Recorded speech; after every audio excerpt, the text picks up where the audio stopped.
حسين نضحي بالأرواح ونشيد الدين.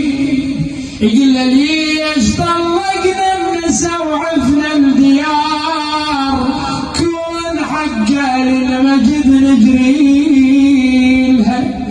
سمعت زينب اجى الصوت من خلف الخيمة محلكم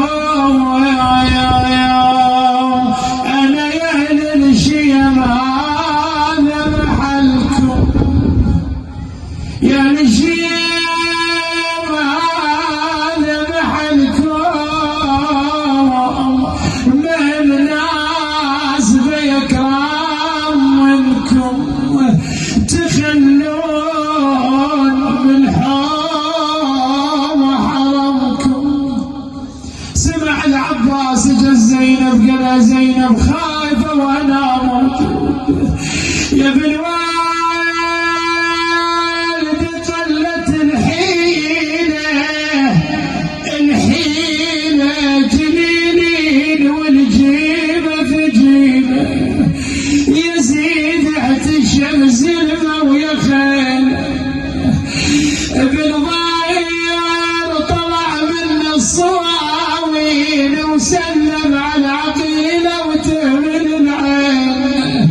قال لنا يا زينب لا تخافين لولا خير نفس ما نترك حسين.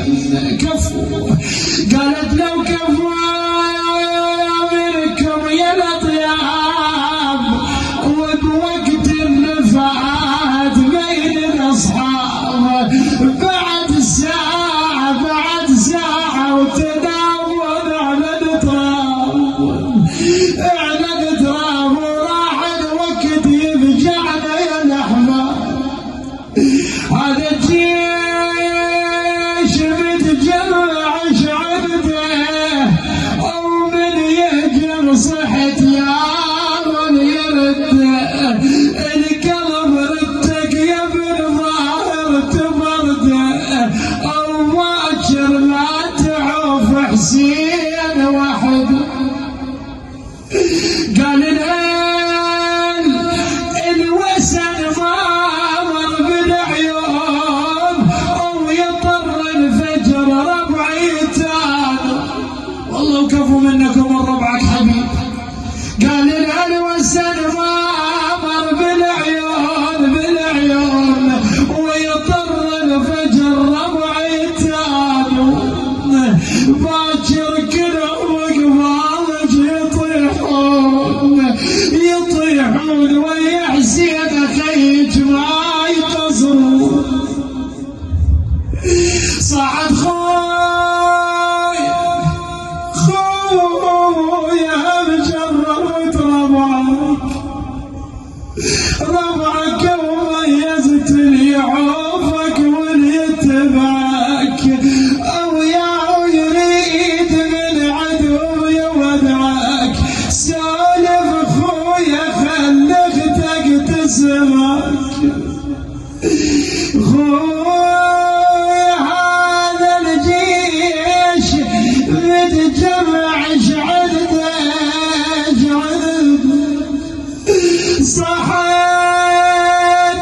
عباس قال زينب خافه وانا موجود. شلون زينب انت بحماتي؟ صحت انا خايفه لا نقول مدري وانا خايفه تقصد يا اخو يا عباس يا صواب خضري. وصدق صار يوم العاشر وزينب فقط وحيده. تقول اخويا يقولون سنين بطلعها خويا من تعترف يصيحون